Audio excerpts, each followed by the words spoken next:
Boa noite, boa tarde, bom dia para você que nos está vendo em Piracicaba, no Brasil e no mundo. Está no ar mais uma edição do nosso Café com o Dorfo, agora em Casa Nova, aqui com o pessoal do PSEG, da Rádio Piracicaba. Nossa gratidão ao CEO do PSEG, o Daniel Sonoda, ao amigo Vitor Prates, diretor da Rádio Piracicaba, né? E também aos amigos da imprensa local, Evaldo Vicente da Tribuna, Marcelo Germano da Folha e Alexandre Neder do Democrata, que depois repercutem as nossas entrevistas, hoje também na companhia da Beth Bortolin, da Amanda Costa, recebendo um novo velho amigo chamado Cello Costa. Olha só, é Cello, hein? Não é Marcelo, né? Rodrigo. Nem Marcelo, é Cello, né? O Cello está fazendo um trabalho muito legal em Piracicaba, juntando gente, contando história. Lançou o livro dele semana passada, né, na biblioteca. Seja muito bem-vindo, então, ao nosso segundo Café com o Dorfo, né? O outro nós fizemos no outro estúdio lá, né, Cello? Sim. E agora estamos de Casa Nova, tá bom? Obrigado pela sua presença. Eu que agradeço, professor. Fala um pouco do livro. Só dizer uma coisa, se eu vir aqui uma próxima vez, posso pedir música? Pode! São 3 vezes, eu posso pedir música. Dessa Passa vez mais não Dancei. Qual seria a música que você pediria? Olha, agora você me pegou. Mas eu com certeza pediria Asa Branca. Asa Branca. Asa Branca. Ele já tem até asinha aqui, ó. Ah lá, já mais asa ou já menos. fez. Eu acho que é uma música pra todo mundo, né? Tá certo. Que Tá. bom. Qual é a pergunta mesmo, professor? Marcelo, prazer te conhecer. Seja muito bem-vindo, Cello. Mas você sabe que quando o meu filho nasceu, eu queria colocar o nome dele de Marcelo. Por que Marcelo? Meu ex-marido não queria. Mas eu achava muito lindo. Mar e céu. Achava, nossa, que nome perfeito. Mar e céu é assim, conjunção perfeita. Maricello. Daí o Marcello seria um toque italianado, né? Cello, Marcello. E você conseguiu isso nesse seu diminutivo, Cello Andrade. Adolfo Costa? Você tem Costa no nome? Não tem. Não, Cello, ela é né? Costa. Ela é que Costa. eu estou em problemas. Você juntou todos os nomes. É por fez causa mais pra poder um. encurtar, entendeu? Nossa, os Compactou desígnios nomes. do artífice. Então, Cello, fala um pouquinho sobre o Cello. Quem é o Cello? Eu não conheço, é piracicabano, não é piracicabano, de onde você veio, quantos anos você tem, se é casado, solteiro, tem filhos, Que bairro mora. você mora, de onde você é. Caramba, calma Quero aí. saber Vamos tudo, uma pergunta de cada vez? Como que você pintou esse cabelo aí? Como que foi? E quantos detalhes? Por que você deixou barba? Sim, tudo esse detalhe. Vamos fazer o seguinte, vamos uma pergunta de cada vez, aí eu não perco aqui. Fica à vontade, agora é com Quando você. você chegou, de onde você veio? Vamos lá. Então, primeiramente, eu sou o Cello Andrade, né? Eu tenho 33 anos. E eu não sou nascido em Piracicaba. Eu moro em Piracicaba desde os 10 anos. Eu vim pra cá ainda muito novo. Eu venho de Itabuna, Bahia. Né? Deixa eu ficar perto do microfone aqui pra o pessoal da produção não brigar comigo. Obrigado aí, produção. Olha, eles gostaram dessa atitude. E quando eu vim pra cá, né, a minha mãe se divorciou, veio pra cá, depois ela me trouxe também, né, junto com os meus irmãos. E aí desde então eu moro em Piracicaba, né, desde os 10 anos. Desde os 10 Isso. anos. E aí quando eu falo, tô em outro lugar, outras cidades, né, outros estados, eu falo, eu sou de Piracicaba. A pessoa fala, mas você não parece que é de Piracicaba. Fala porta aí, fala porta aí. Ah, porta? Não, é porta. Como que o baiano fala porta? Ah, eu não tenho mais o sotaque, cara. Perdeu. Eu acho que você tem, a minha sim, mãe um fica pouco. brava comigo, Eu acho sabe? que tem. Por causa disso, Amanda, porque Perdeu. ela até hoje, né, ela não perdeu o sotaque, né? Aí ela fala, você traiu, entendeu? Você traiu, não tem o sotaque mais, mas enfim. Eu gosto de todos os sotaques brasileiros, acho que isso é muito importante pra nós, né, enquanto nação, enquanto sociedade, enquanto seres humanos também, né? Mas de que cidade da Louvar. Bahia? Eu tô Itabuna. Itabuna. Eu ia morar lá em Itabuna, sabia? Olha só. Recebi um convite de casamento para sair. Na época eu ia sair da Philips e ia para Itabuna. Mas eu não aceitei. Eu falei assim, Ainda bem que imagina. estava esperando. Mas Itabuna Olha só. uma bela cidade. Sim. Não é litoral, né? A galera acha que só porque veio da Bahia, nossa, você conhece todas as praias da Bahia. Não, calma, gente, né? O litoral mais próximo lá era Ilhéus, né? Ilhéus. E eu sou historiador, por isso que eu gosto da cultura, né? Louvo a cultura brasileira, né? A sua diversidade. Acredito que a diversidade é o melhor combo. Como game designer, né? Game designer é o criador de jogos. Então, o combar seria fazer a melhor jogada possível. E aí eu acredito que para nós, enquanto sociedade, o melhor combo que nós podemos fazer é ter uma diversidade de pessoas, né? Pessoas diversas, né? Pessoas que têm habilidades diferentes, que pensam diferentes, características diferentes, enfim, várias coisas diferentes para poder possibilitar o melhor combo. Um todo melhor. E a gente ganha um jogo assim. E esse novo livro? Cara, esse livro aqui, Os Desígnios do Artífice, eu posso levantar aqui, não sei, a produção. Pode. Põe nessa não, a Amanda falou que ia fazer as honras. A Amanda faz Por favor, Amanda. Making off aí, making off. Fecha no livro. Não, para falar dos Desígnios do Artífice, professor, precisamos falar da Fundação Triunfo, né, que é o projeto social que eu possuo, né, hoje é uma associação cultural e também uma biblioteca comunitária. Lá na minha quebrada, Zona Norte, Santa Terezinha ali, que é da onde eu moro. Respondendo mais uma pergunta sua, né? Perfeito. Região do Vila Sônia, Parque Holanda, abraço pra galera da minha quebrada, inclusive. Enfim. O marketing. E existe um cello antes e um cello depois desse projeto, né? Porque eu sempre gostei de contar história, sempre fui o cara de querer fazer arte, sabe? Só que quando mais jovem, né, a minha função, meu objetivo com a arte era buscar a grandeza. E buscar a grandeza por um artista, galera, não é ser bilionário, não é nada disso. É só você fazer a arte e ter pessoas que celebrem essa arte com você. E celebrar a arte é tanto você dar um feedback, né, um comentário positivo de enaltecer, poxa, que legal, parabéns, ou um feedback também negativo, eu achei que isso aqui podia melhorar, e assim por diante, porque o artista ele tá sempre em constante evolução, entendeu? Nada é perfeito, né? Os grandes clássicos, os grandes artistas do passado também estiveram assim, né? Enfim, então isso pra mim era a grandeza do artista. Porém, eu achava que era só isso que o artista tinha que ter, a busca pela grandeza. Quando eu fui trabalhar na Fundação Casa, que essa percepção mudou. Lá na Fundação Casa eu tive essa experiência com jovens e eu percebi que existem várias formas de violência que atacam pessoas de formas diferentes. E a pior forma de violência que eu percebi naquele momento é uma violência que destrói os sonhos. E, sobretudo, essa forma de violência silenciosa e secreta ataca crianças e adolescentes de periferia, entende? E, às vezes, por nós sermos pessoas diferentes, nós não se tocamos que as pessoas sofrem violências diferentes. E aí, estar na Fundação Casa foi um exercício de empatia comigo mesmo e com essas outras pessoas. Com essas outras pessoas. E aí eu percebi que, enquanto artista, eu não deveria só buscar a grandeza. Eu deveria buscar a grandeza, mas também usar a minha arte para, de alguma forma, potencializar as pessoas que estão ao redor de mim. As pessoas, a minha quebrada, essa molecada, ou a minha sociedade como um todo, entende?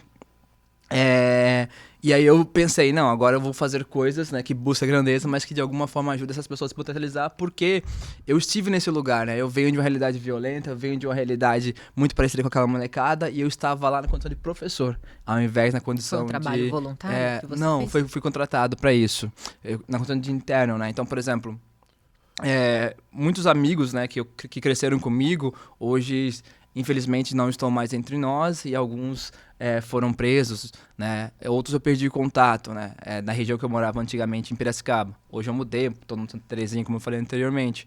Então isso me fez pensar, né? Como a gente é cercado por essas violências que a gente não percebe. E se você tem... Por que eu considero que a violência que destrói os sonhos é a mais cruel? Porque o que nos motiva enquanto seres humanos é a capacidade de imaginar, é a capacidade de sonhar. E se você tem alguma coisa que te prejudica nesse ponto, então você não é um ser humano. Você é só um corpo andando, entende?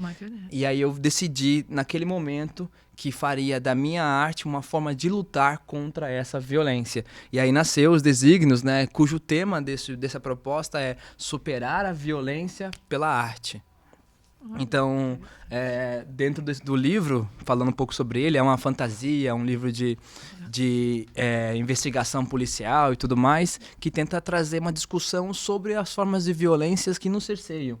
E como podemos superar essas violências com a arte. Como que você conseguiu conciliar isso? Vamos lá. Então, como eu disse, né? Sofremos violências diferentes.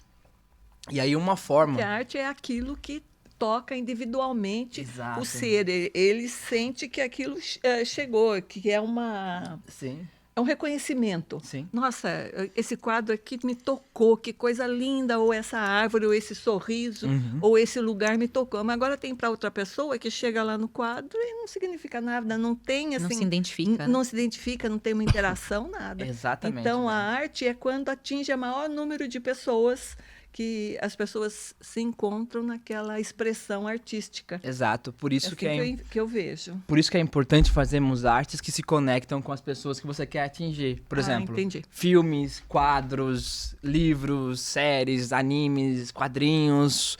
Isso tem uns montes, mas quantos quadrinhos, quantos filmes, quantas séries você consegue ver que se passa em Piracicaba, se passa no Brasil, se passa na região, entendeu? Essa é a questão. Então, a primeira aposta foi isso, criar um livro que contenha toda essa linguagem que o jovem está habituado, porque eu falo com o público jovem, sobretudo, né? Os memes da internet, a cultura pop, os Vingadores, todas essas coisas todas. Jovens de que idade? Oi? A partir dos 16 anos. Esse livro é a partir dos 16. Ele quer fazer uma discussão ali com os jovens do ensino médio e tal, né, que estão saindo da escola e entrando na vida adulta. E, enfim. E aí, falar uma linguagem que eles entendem. E a partir disso, ser um chamariz, porque nós também temos isso, né, de que nós não queremos ver nada no Brasil.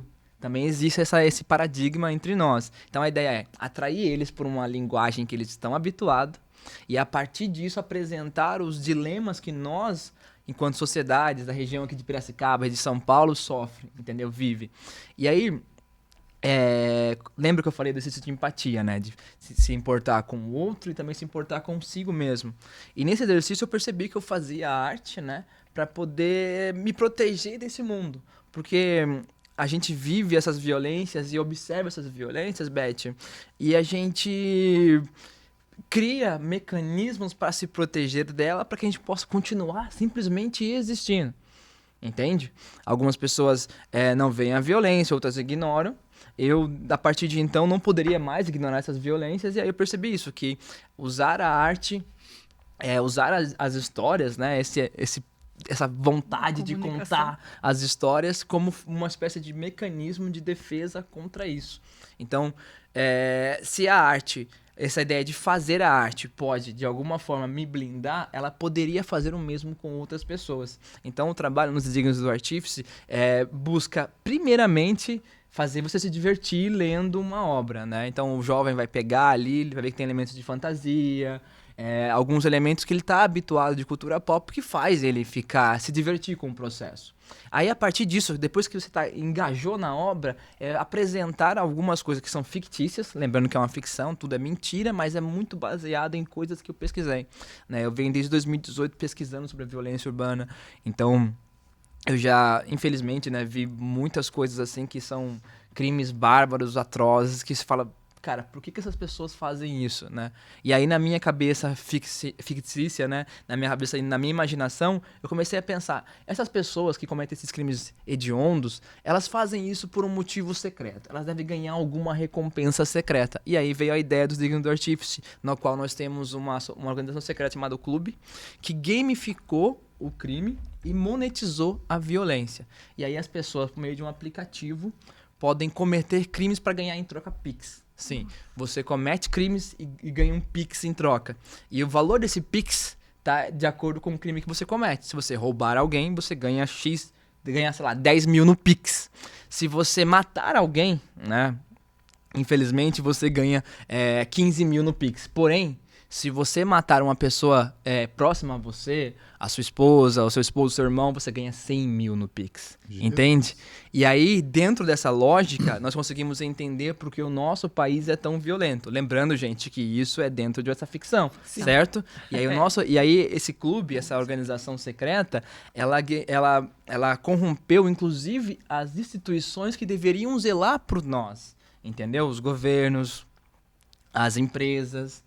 Então você pode ter um juiz que, ao invés, ele ganha prêmios se ele soltar criminosos do clube, ao invés de prendê-los, entende? Subversão total. Então, essa é a lógica desse universo. Para enfrentar isso, né, nós temos aí que surge a figura do Pompeu Belém, que é o artífice do título, né, que ele é um artesão, ele é um diretor, é um dramaturgo, é um cara que estudou as artes, e a arte dele é tão aclamada que tem uma espécie de habilidade sobrenatural. Então, as artes dele, resumindo, tem poderzinho. Então tem ali alguma magia na arte dele. E aí o Pompeu quer usar a arte dele para poder enfrentar esse clube, para poder desmantelar e derrotar o clube. O que pega é que o Pompeu, ele tá doente, isso não é um spoiler, tá, Beth? Ele tá doente e ele vai morrer muito em breve, entende? É uma doença terminal. E aí ele precisa encontrar um aprendiz para poder ensiná-lo essas artes, para que ele possa perpetuar essa arte e derrotar essa violência, né? E aí entra o Tite, que é o personagem aqui, deixa a Amanda mostrar. O personagem no centro, o Tite Alves, que ele é um motoboy, trabalha 6x1, e entre uma corrida e outra ele encontra tempo para poder ir na praça e vender os quadros que ele pinta. Entende? E aí o Tite vai ser escolhido para ser o aprendiz do Pompeu, vai entrar nesse mundo, vai entender porque a violência que ele sofre, as violências que ele sofre, não sabe que sofre, e também as violências que ele pratica, sobretudo, né? E essa é a reflexão que o livro tenta trazer, para nós nos policiarmos sobre as violências que a gente está cerceado, mas também as violências que a gente pratica. E muitas vezes a gente nem sabe que está praticando uma violência. Então, basicamente, esse é o enredo dos Desígnios do Artífice. Quem foi à biblioteca no seu lançamento já pegou o livro. Pegou. Quem não foi na biblioteca, como é que consegue o livro, E aí vai lá no site da editora Clock Tower, né? É editoraclocktower.com.br. Como escreve o nome da editora? Editora Clock Tower. Clock C-L-O-C-K. Clock de relógio. Isso. E Tower de torre. Isso. Isso aí, ó, Beth. Relógio da torre. Super. O inglês tá em dia. Não é um inglês nórdico. Ela é formada em português. Dona Elizabeth, devido a alguma coisa, né? Devido a algo. Cello, você, quer dizer, fora o livro, você construiu a sua Fundação Triunfo, é isso? Isso. Tá. Como é que ela funciona? Tem sede? Ela recebe? Ela fica lá ou ela vai para a rua? Fala um pouquinho sobre a fundação. Legal. E aí, só sintetizando, pessoal, pode falar, Beth. Não, eu queria dar continuidade. A pessoa que quiser adquirir o livro vai entrar no site da editora somente? Isso. Não tem em contato com você através do seu Instagram, através das suas redes sociais, alguma coisa assim? Pode conseguir também o livro, não? Quem for de Pira, né? E quiser comprar diretamente comigo, a gente dá um jeito de entregar, de se encontrar e pegar. Ou você pode ir na nossa fundação também e pegar. Mas todo o processo de vendas está sob o cargo da editora, né? Porque, né, Beth, como a autora independente, né? Eu venho já há muito tempo fazendo isso. Dessa vez a editora tá resolvendo esses BOs para mim. Sim. Mas respondendo o Dolfo, você ia falar alguma coisa, meu amigo? Não. E a fundação? Desculpe. E aí, só lembrando que, professor, que esse livro só existe por causa da experiência com a Fundação Triunfo, né? Como eu criei esse livro lá em 2018, eu escrevi ele tinha 500 páginas na primeira versão, ele falava de tudo menos do que eu queria falar, porque eu não tinha maturidade para isso, eu não tinha maturidade para falar sobre os temas que eu queria falar. Então ele ficou parado por um tempo, e aí eu fui trabalhar na Fundação, né, que hoje é uma associação cultural, e nós temos uma biblioteca comunitária que fica lá no Parque Orlando, Rua Jorge Anéfolos, e aproveitar e mandar aqui um abraço para a Lili, que está aqui nos bastidores, que é a nossa bibliotecária.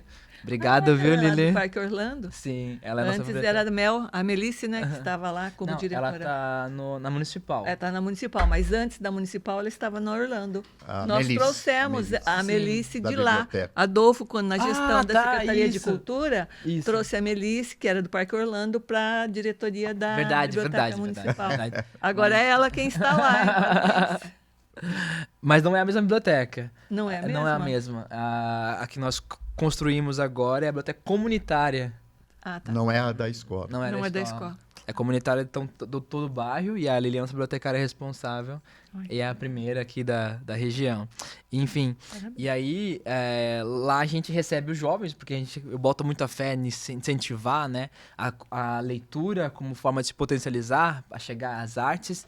Então a gente quer transformar aqui a nossa região, a nossa quebrada, num polo de cultura. Então a ideia é ensinar para os jovens, primeiro inspirar eles, mostrando que dá para fazer.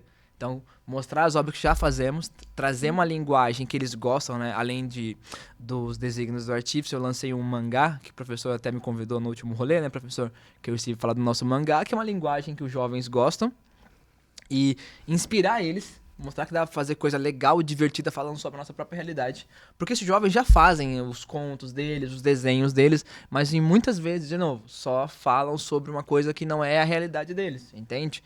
Não porque eles não querem, é porque existe vários mecanismos que impedem eles de acessar essa realidade deles como alguma coisa positiva, entende? Enfim, a ideia do sotaque, né? Eu mesmo, quando era adolescente, quando cheguei aqui em Piracicaba, eu tinha vergonha do meu sotaque, entende? Por quê, né? Exatamente. Então a gente entra nessas diretrizes, assim.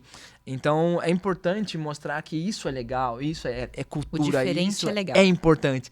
Isso, a Amanda já aprendeu. A diversidade é o melhor combo. Eu falo isso todo dia com meu filho. Fala, ser diferente é maravilhoso. É isso. Você não é igual a todo mundo. Todo você mundo não é ser todo igual mundo. é chato. Não é Uma todo mundo mesmice, falar a mesma né? coisa. Não. Sim, sim. Meu filho Legal é ser sofreu bullying diferente. quando eu saí de Piracicaba, nós fomos para Santos. Ele falava assim, ô professora. Nossa, ele sofreu muito bullying lá em Santos. Até que daí se adaptou, resolveu, sem problema algum. É isso. E eu acho que a criança tem também que aprender a passar por isso, né? Um aprendizado e uma superação Isso. própria de caráter, de valores, não sei. Eu acho que todo mundo passa por isso às vezes, Pois né? é. Nem todo mundo agrada a Cello, todo mundo. da meia-noite às 6, você está fazendo o quê? Da meia-noite às Da 6. meia-noite às 6. O Olha- seu dia tem quantas horas? A depender do dia, muitas, viu? Porque ele toca a fundação, ele escreve, ele agita, ele, né, junta gente, Ensina. ensina, né? Quer dizer, como é que é o Pesquisa, seu? é muita loucura. Trabalha, Você né? trabalha com um professor? Sim, hoje eu sou, todo o meu trabalho está ligado com a cultura, né? Eu sou produtor cultural e aí a Fundação Triunfo, ela tem essa disponibilidade de oferecer oficinas e nós temos feito muita oficina em parceria com as escolas, né? Trabalhado, por exemplo, a questão da cultura negra, que é lei, né? Preciso ter nas escolas, mas muitas das escolas, os professores não têm tempo de lidar com isso, dado a demanda. Nem repertório, talvez, né? Tem uma demanda de Sei. trabalho muito longa que eles precisam fazer, né? Então a gente oferece, tem feito essas parcerias com as escolas e outras Escolas só da região de Da Santa região Terezinha municipal. ou Municipal. só da região de Santa Terezinha? Não, Piracicaba como um todo. A gente chamou, a gente estamos lá, entendeu? Sei. Além de oferecer também as nossas atividades na biblioteca, onde os alunos vão até lá. Como eu disse, a gente quer que eles gostem do que está sendo produzido, mas que também que eles queiram fazer. Então eles vão aprender a fazer, como que faz um livro? Não é só escrever. Tem a parte da diagramação, tem a edição, tem a revisão. Enfim, são várias etapas, né? E o legal é que a gente precisa desmitificar essa ideia do artista como uma pessoa solitária. Entende? O artista não é esse cara que fica lá numa caverna esperando uma iluminação divina. Não. Tem que Nem se o Da preparar. Vinci fazia isso, entendeu? Tá sempre em troca com as pessoas, né? Nós, seres humanos, nós somos feitos um pro outro. Não existe uma pessoa só, entende? Nós só se encontramos, se identificamos na troca com o outro. Então, a arte também permeia o mesmo caminho. É claro que na hora de escrever, né, da meia-noite às 6, tá lá escrevendo, né, o cello, né, professor? Mas para começar a escrever é necessário umas certas conexões, entende? Por exemplo, se não fosse essas conexões que eu tive na Fundação Casa, com os meus alunos, e posteriormente trabalhando em outros projetos sociais, eu não teria chegado nos desígnios do artífice, enfim. É sempre assim mesmo. Então, são essas diretrizes que nós precisamos entender. E a melhor forma da gente respeitar as pessoas é convivendo com elas, entende? Muitas vezes o nosso preconceito se deve à falta de contato com aquilo, né? Com aquelas pessoas, né? Nós temos, por exemplo, homofobia, capacitismo, machismo, várias coisas que várias violências que nós perpetuamos e que muitas vezes a gente não luta contra elas porque estamos numa bolha. Numa bolha onde, olha, eu faço uma piada machista, todo mundo ri, eu acho que é isso mesmo, que é assim que vai viver o mundo. Não, não é assim. Por isso que é importante a gente, nossa comunidade, né, nossa quebrada, a gente está colocando pessoas diferentes para conviver, né, e trabalhar juntos, desenvolver habilidades juntos e se ensinar e aprender mutuamente. Já são quantos anos nessa batalha, desde a fundação, né? Até agora, quanto tempo você já investiu nesses projetos, né, Cello? A Fundação Triunfo ela surgiu em 2019. 19. Isso, 7 anos. Como a biblioteca agora é muito recente, então tem aí 6, 7 meses, né, Lili? Estamos indo para o nosso primeiro ano como biblioteca comunitária, né? E como associação jurídica, porque antes era um coletivo informal, aí que tá, né? A gente começa, quer fazer, aí descobre que tem uma coisa chamada lei. Democracia. Sim, A tem lei, que né? Aí nós fomos se formalizar, então são 3 anos de formalização, como presidente mesmo, associação, direitinhos, papapá. Mas desde 2019 estamos na luta, professor. E na lei facilita a vida, abre portas, é mais fácil trabalhar neste momento a partir de agora? Sim, professor. Olha, eu fui muito relutante, assim, eu confesso aqui como liderança do projeto, né? Sim. Que não, porque assim, eu sempre fui Toca o contra a burocracia. Não, vamos pra cima mesmo, é isso aí, antissistema, pá. Não, mas beleza, depois que você começa a aprender, porque é difícil, né? Isso não existe outra forma de aprender isso que não você indo atrás, entende? Se você viver normalmente, você não vai conseguir entender os pormenores da burocracia. Então, eu fui lá, desvendei todos esses processos, e estou desvendando ainda, né? E tenho trocado essas informações com os meus companheiros. E a gente percebeu que as possibilidades dentro dessa lógica burocrática são muito maiores do que só tentar bater cabeça, enfrentar, entendeu? Sim. Então, por isso que nós aderimos, de fato, né? E você recebe doações? Como é que você está sobrevivendo? Atualmente, todos os projetos da Fundação Triunfo sobrevivem com lei de incentivo à cultura. Tá. Né? Nossas atividades, elas são, sobretudo, gratuitas. Né? Nós vai nas escolas, oferece tudo isso de forma gratuita, porque nós atingimos um público de baixa renda e tudo mais. Então, o que mantém essa fundação, a nosso projeto acontecendo, por enquanto, tem sido a lei de incentivo à cultura. Tá. E também as vendas do nosso trabalho, né? Os mangás, os quadrinhos e tudo isso. Você posta tudo nas redes sociais? Isso.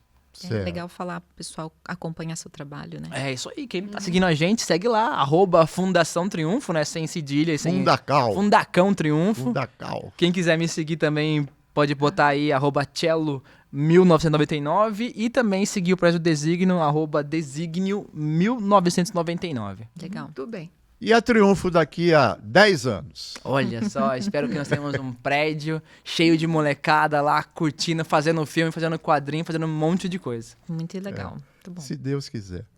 Cello, estamos chegando nos 45 do segundo tempo. Marcamos gol, será? Foi que nem Brasil e Panamá. Essa semana 6-2. Jesus, o que nos aguarda. Amanda, suas considerações finais? Muito obrigada. Prazer te conhecer. Eu amei tudo que você falou, porque eu acho que é muito importante a gente conviver em comunidade, aprender com o diferente. Eu falo muito isso na minha casa. Então, o diferente também tem o seu belo, né? É bonito. Então, a gente aprender a olhar as diferenças. Então, parabéns. Obrigado. Prazer te conhecer. Prazer é meu. Beth, obrigado. Obrigado, Cello. Principalmente um pouquinho aí dessa ligação que você faz da arte dentro do seu livro, uma visão bem diferenciada. Sucesso. Você é uma pessoa muito promissora. A gente enxerga dessa forma. Obrigado, querida. Tudo de bom. E volte breve. Terceira vez eu pedi asa branca. Sim, senhor.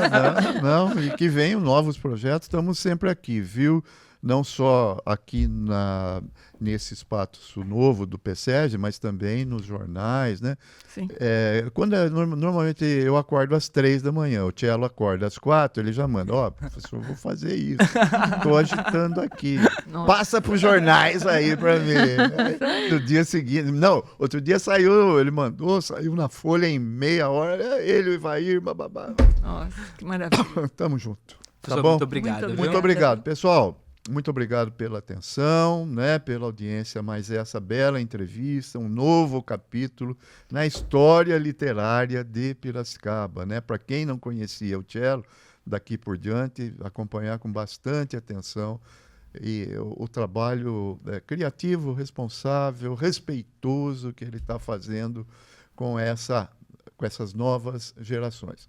Obrigado ao nosso CEO aqui do PSEG, o Daniel Sonoda, ao amigo Vitor Prates da Rádio Piracicaba e aos amigos da nossa imprensa escrita, que sempre republicam as nossas entrevistas aqui, né? O Evaldo Vicente da Tribuna, o Marcelo Germano da Folha e o Néder lá do Democrata. Semana que vem, João Batista Ataíde. João Batista de Souza Negreiros Ataíde. Vulgo João Ataíde, que vai ser um dos homenageados do Sarau Cultural, promovido pela Academia Piracicabana de Letras, o Clipe e o Golpe. Tá bom? Obrigado a todos e até a semana que vem, então.